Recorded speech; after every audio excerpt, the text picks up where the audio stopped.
ఈరోజు Osmania university student organisations research scholars ఏర్పాటు చేసినటువంటి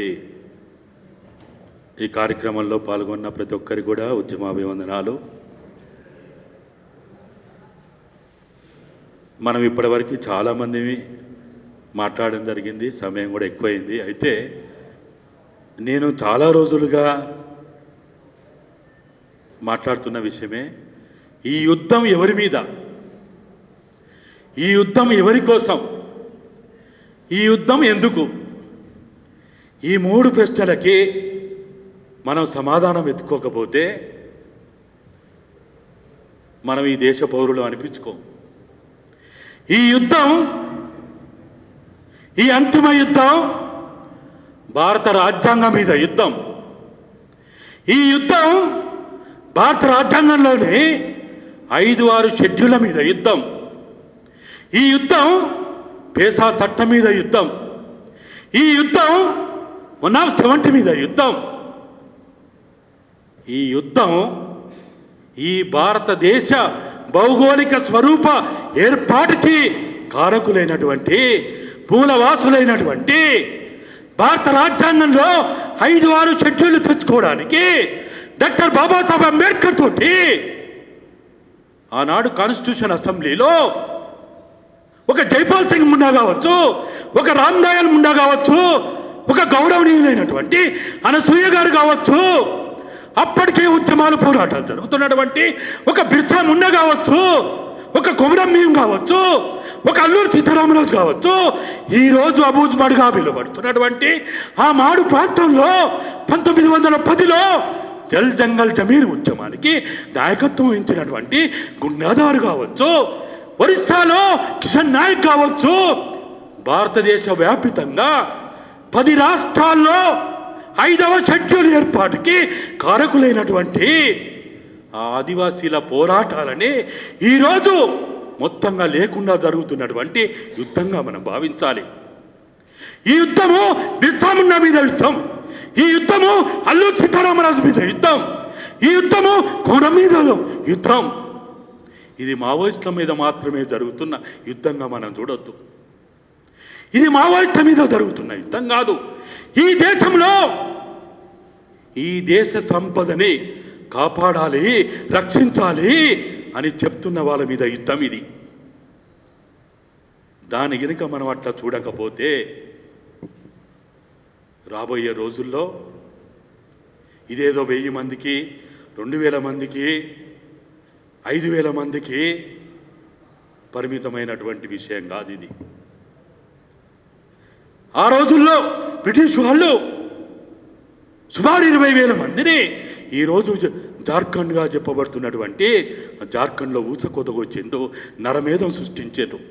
ఇదే బస్తర్లో, ఇదే ఛత్తీస్గఢ్లో, ఇదే బీహార్ రాష్ట్రంలో ఉన్నప్పుడు 3,000 మందిని నరమేధం చేసి చంపేసిండ్రు. ఆయుధాల మీద గురించి మాట్లాడుతూ ఉన్నారు.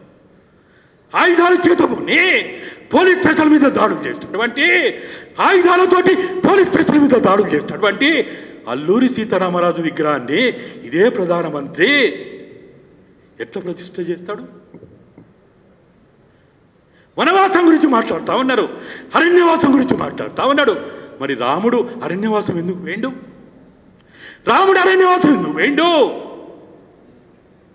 అని మనం అడగాల్సిన అవసరం ఉంది.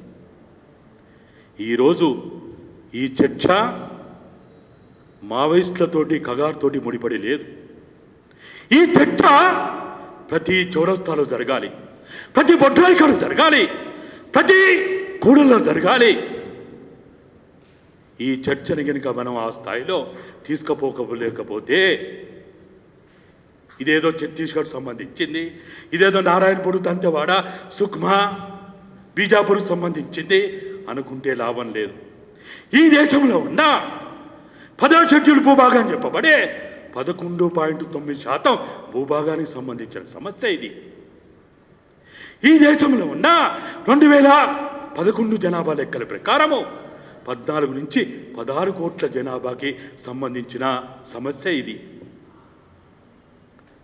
మనం ఒక విశాల ప్రాతిపదికతోటి మనం ఈ సమస్యను అర్థం చేసుకోకపోతే మనం భారత రాజ్యాంగాన్ని కాపాడలేం, భారత ప్రజాస్వామ్యాన్ని కాపాడలేం. భారతదేశ రాజ్యాంగంలో ఉన్న 12 షెడ్యూళ్లలో 5-6 షెడ్యూళ్ళని మనం కాపాడుకోలేం. కాబట్టి ఈ యుద్ధాన్ని, దేశ సంపదని కాపాడాలనుకునే ప్రతి పౌరుడు, భరతమాత బిడ్డ, వాళ్ళ మీద జరుగుతున్న యుద్ధం ఇది. కాబట్టి దాన్ని దృష్టిలో పెట్టుకొని దీన్ని ప్రతి ఒక్కరం నేను మనిషిని, నాకు మానవత్వం ఉంది, నేను భారత పౌరుణ్ణి అని చెప్పుకునే ప్రతి ఒక్కరూ ఇవాళ మాట్లాడాల్సిన అవసరం ఎంతైనా ఉంది. నేరమే అధికారమే నేరస్తులు చేస్తుంటే నోరుండి చూస్తూ ఊరుకున్న ప్రతివాడు నేరస్తుడైతాడు. మనం ఇవాళ నేరస్తులం కాకుండా ఉండాలంటే యూనివర్సిటీలో దీని మీద చర్చ జరగాలి, కాలేజీల్లో చర్చ జరగాలి. ప్రతి దగ్గర ఇది చర్చ జరిగినప్పుడే మేము అనుకుంటా ఈ యుద్ధానికి ముగింపు ఉంటుంది. ఈ భారత పౌరుని కాపాడుకోగలుగుతాం, భారత ప్రజాస్వామ్యాన్ని కాపాడుకోగలుగుతాం, భారత రాజ్యాంగాన్ని కాపాడుకోగలుగుతాము. కాబట్టి ఇదేదో మావోయిస్టుల సమస్యగా చూడవద్దని నాకున్న అభిప్రాయాన్ని తెలియజేయడానికి అవకాశం ఇచ్చినటువంటి రీసెర్చ్ బుద్ధిజీవులు వీళ్ళు. ఓ నా బుద్ధిజీవులారా, ఓ నా విద్యార్థులారా, మీరు ఎటువైపో తేల్చుకోవాలి. ఈరోజు ఈ దేశ సంపదని కాపాడే వాళ్ళ వైపు ఉంటారా, ఈ దేశ సంపదని కొల్లగొట్టే వాళ్ళ వైపు ఉంటారా, తేల్చుకోవాల్సినటువంటి సమయం ఆసన్నమైంది. కాబట్టి ఇది ఒక మంచి అవకాశం. కాబట్టి మనం ఎటుంటామో తేల్చుకోవడానికే ఈ కార్యక్రమం ఏర్పాటు చేసిందని కూడా నేను భావిస్తూ నిర్వాహకులందరికీ కూడా తెలంగాణ ఉద్యమాభివందనాలు.